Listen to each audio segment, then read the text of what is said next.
அந்த மாறாவின் நீரை தேனாக மாற்றும் என் நேசர் என்னோடு உண்டுன்னு இல்லையா? ஸோ அந்த மாறாவின் கசப்பு உங்கள் வாழ்க்கையே கசப்பாக மாறி இருக்கு. உங்கள் எக்ஸ்பீரியன்ஸ் நீங்கள் கசப்புகளால் நிறைஞ்சிருக்கலாம். உங்களுக்கு அவ்வளோ துன்பங்கள் ஏற்பட்டிருக்கலாம். எதுவாக வேணாலும் இருக்கலாம். உங்கள் பிள்ளைகள் நிமித்தம் இருக்கலாம், கணவர் நிமித்தம் இருக்கலாம், மனைவியின் நிமித்தம் இருக்கலாம், உங்கள் படிக்கிற சூழ்நிலையில் இருக்கலாம், இல்லை வேலை ஸ்தலத்தில் இருக்கலாம், பிஸ்னஸில் இருக்கலாம், ஏன் ஊழியத்தில் கூட இருக்கலாம், ஏன் உங்கள் தனிப்பட்ட ஜப வாழ்க்கையில் கூட கசப்பு.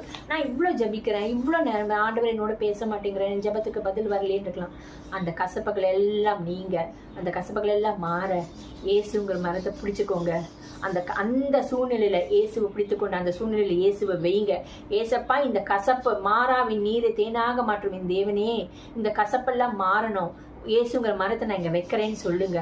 இது எதுக்கு அடையாளம்னாக்கா, கர்த்தராக இயேசு கிறிஸ்து சிலுவையில அடிக்கப்படும் போது அந்த மரம் என்னத்தினால எதுவும் இல்லை, அந்த மரத்துல இயேசு சிலுவையில அடிக்கப்பட்டு நமக்காக அந்த மரத்துல தொங்கினார் இல்லையா?